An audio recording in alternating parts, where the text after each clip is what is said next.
तो यूपी और उत्तराखंड में हो रहे चुनाव पर हमारी महा कवरेज लगातार जारी है। न्यूज 24 के पास दोनों राज्यों में हो रहे मतदान के आंकड़े आ गए हैं। यूपी में सुबह 11 बजे तक 24% मतदान हुआ है, 11 बजे तक 24%।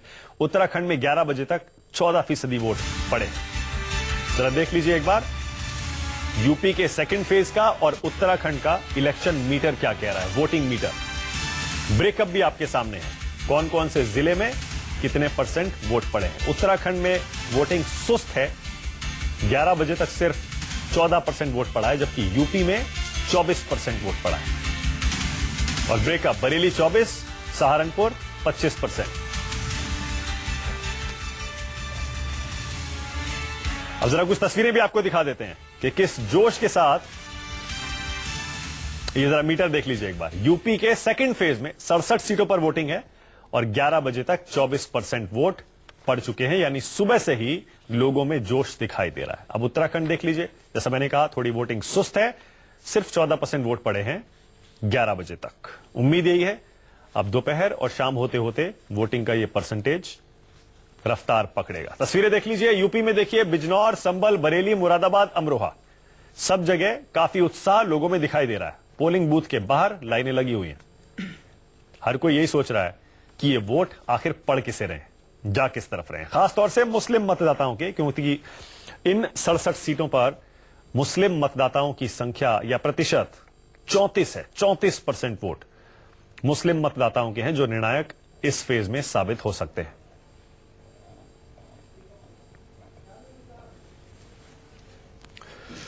चलो, तो दूसरे चरण में सभी पार्टियों ने बड़ी तादाद में दागी उम्मीदवारों को भी मैदान में उतारा है। किस पार्टी के कितने दागी इस बार मैदान में हैं, जानने के लिए चलते हैं ज्योत्सना के पास।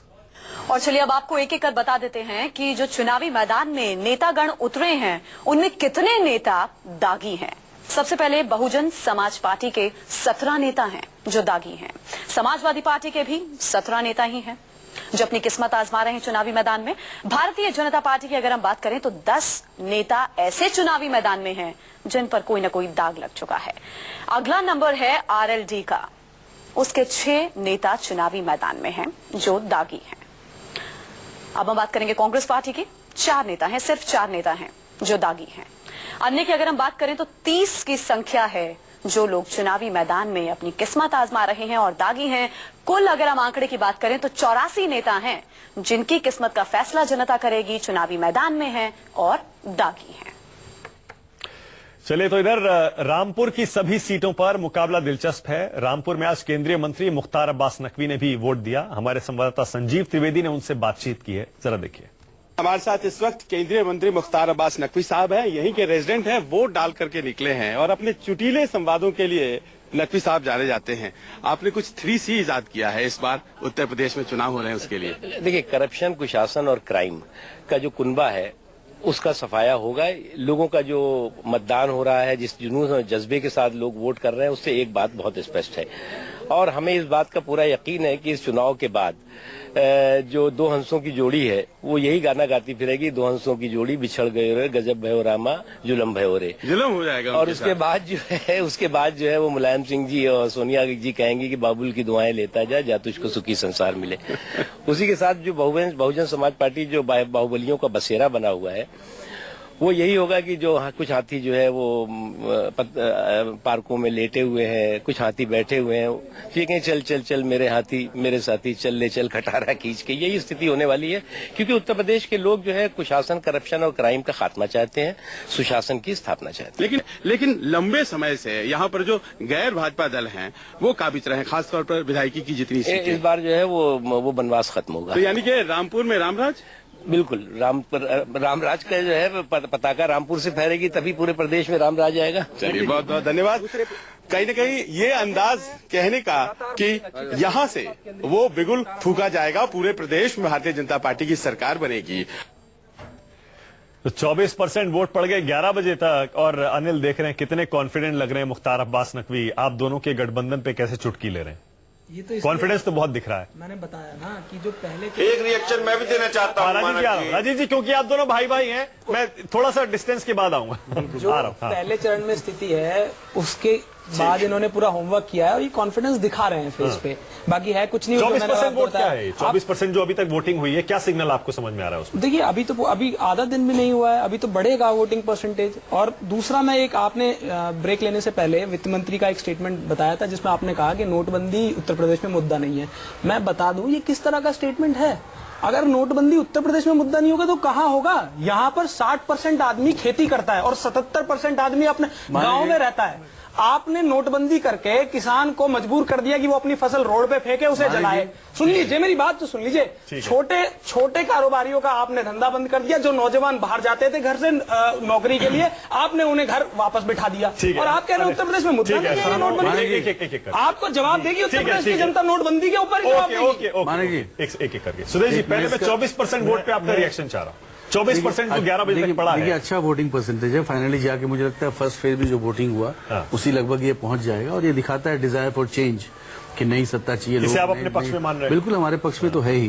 देखिए ये जो बार बार नोटबंदी की बात कर रहे हैं, राजीव जी भी ने भी बहुत बार बोला और हमारे दोस्त ने भी बोला, यादव जी ने, नोटबंदी के बारे में। मैं आपको एक छोटा सा आंकड़ा बताता हूँ। उड़ीसा आपको मालूम है कि एक मिनट सुन लीजिए। उड़ीसा जो कि आपको पता है कि लगभग गरीब लोग हैं, कुछ ज्यादा वहाँ आंकड़े हैं ये। तो वहां पर अभी चुनाव हुआ परिषद का, ये पंचायत का। आपको आश्चर्य होगा कि 2012 में हमारे पास 12 सीट थे और हमने इस बार 71 सीट जीते हैं। और नोटबंदी का अगर परिणाम होता है तो वहाँ लोकल इलेक्शन इंडिकेटर है। लोकल इलेक्शन इंडिकेटर है। जितने भी एक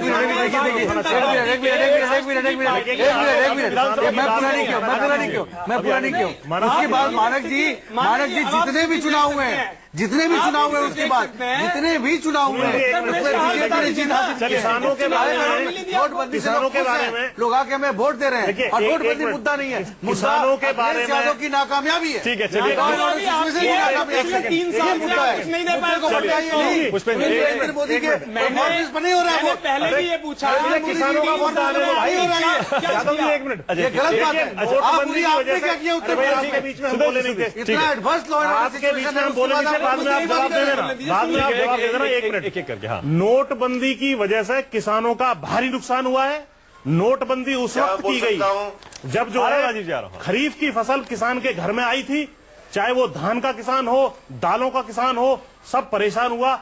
उसके बाद जो सब्जी है, सब्जी चाहे आलू ले लें आप और अन्य सब्जियां ले लें, वो बुरी तरीके से उनके दाम ठीक है। पुष्पेंद्र जी मैं ये कह रहा हूं, अब इन्होंने जो एक वायदा किया है, मैं पुराना वायदा भी इनको याद दिलाता हूं। अब ये वायदा कर रहे हैं भाजपा वाले कि साहब हम जो है आपका कर्जा माफ कर देंगे। अरे यार आप बीच में ना बोलिए, आप बीच में ना बोलिए। आप मुझे ये बताइए फसलों की लागत का 1.5 गुना मूल्य, क्या आप समाजवादी पार्टी के साथ हैं? गुना मूल्य किया था उसको, आप किसकी भूमिका निभा रहे हैं? चलिए ठीक है। चलिए ये सारे मुद्दों पे जनता को तय करने दीजिए। जो लोग घरों से निकल रहे हैं, क्यों नहीं दिया पुष्पेंद्र जी, जो लोग घरों से निकल रहे हैं उन्हें तय करने दीजिए। लेकिन राजीव जी एक सेकंड, क्योंकि एमएच खान भी आ गए मेरे पास। एमएच खान जी, आपने सुना थोड़ी देर पहले, एक तो 24% 11 बजे तक वोटिंग हुई है। दूसरा, रामदेव कह रहे थे इस बार दिग्गजों को शीर्षासन करना पड़ेगा इस चुनाव में। जी क्या कह रहे हैं आप इस पर?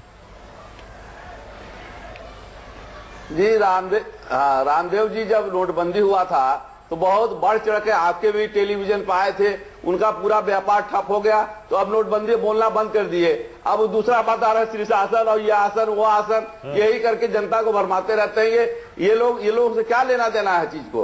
अब मैं राजू त्यागी से पूछना चाहता हूँ कि बार बार ये कह रहे हैं कि बीजेपी से मैंने तालमेल किया। इन्होंने मुझसे तालमेल नहीं किया। 2012 में आरएलडी से तालमेल नहीं किया। ये तो कहीं के नहीं है। जब चुनाव आता है तो किसी न किसी के साथ तालमेल कर लेते हैं। ये इनका तो कुछ बचा ही नहीं है। आप बताइए, इनका रिकॉर्ड बता दें हम। 1996 से लेके आज तक तालमेल पे ही टिके हुए हैं। इनका कोई अपना वजूद ही नहीं है। ये बिला वजह बोलते रहते हैं। तो राजू त्यागी जी, किसान माफ, फलाना माफ, अरे करोगे कहां से? जब सत्ता आएगी तब तो करोगे यार। जवाब दीजिए राजीव त्यागी। सत्ता ही नहीं है। राजीव त्यागी बिल्कुल सही कहा उन्होंने, मेरे मित्र ने बिल्कुल सही कहा। हमने तालमेल किया था आपसे। हम बेहतर पार्टी है इसलिए आप हमारे पास आए थे तालमेल करने, हमने आपसे तालमेल कर लिया। लेकिन मैं जवाब देना चाहता हूं मुख्तार अब्बास नकवी साहब को। हम नहीं आए थे, 125 साहब रामपुर में बैठ करके बहुत बड़ी बड़ी बातें की। हम नहीं आए थे। मैं कहना चाहता हूं कि उत्तर प्रदेश में उत्तर प्रदेश में मुख्तार अब्बास नकवी साहब झूठ प्रपंच और फरेब की राजनीति का पतन 2017 में होगा। भगवान राम के जो दीवाने हैं उनको मैं कहना चाहता हूं, जो भारतीय जनता पार्टी के लोग बाग हैं, देखो या दीवानों ऐसा काम ना करो, राम का नाम बदनाम ना करो। तो निश्चित रूप से राम के नाम पर झूठ की सियासत की है, झूठ बोले कौवा काटे काले कौवे से डरिए, तो निश्चित रूप से उनको काले कौवे डरना चाहिए। और लास्ट सेंटेंस में कहना चाहता हूँ, लास्ट सेंटेंस में कहना चाहता हूँ, लास्ट सेंटेंस में कहना चाहता हूँ, लास्ट सेंटेंस में कहना चाहता हूँ, अभी झूठ कौन बोल रहा है? आपका झूठ तो एक सप्ताह पहले पकड़ा गया। में कहना चाहता हूं, समाजवादी पार्टी को आपने बिहार में, किसी पार्टी ने बिहार में और दिल्ली में, बिहार में दिल्ली में आने वाले समय में उत्तर प्रदेश, उत्तराखंड, पंजाब, गोवा और मणिपुर में कडप्पा ने बाहुबली को क्यों मारा? कडप्पा अमित शाह साहब है और बाहुबली मोदी है। ये पूछते मुझे बता दें अमित शाह चलिए ब्रेक ले रहा हूं, इसी नोट पर ब्रेक लेना पड़ेगा। लेकिन 11 बजे तक यूपी में 24% और 11 बजे तक उत्तराखंड में 14%। उत्तराखंड में भी अपडेट है कि 24% हो गया है मतदान। ये देखिए नीचे हम आपको दिखा भी रहे हैं, 24% उत्तराखंड में भी हो गया। चलिए अच्छी बात है, जैसे जैसे दिन चढ़ रहा है वोटिंग परसेंटेज बढ़ रहा है। फिर से अपील कर रहे हैं, घरों से निकलिए, वोट दीजिए, लेकिन जात पात धर्म पर नहीं, सिर्फ विकास पर। छोटा सा ब्रेक, देखते रहिए न्यूज़ 24।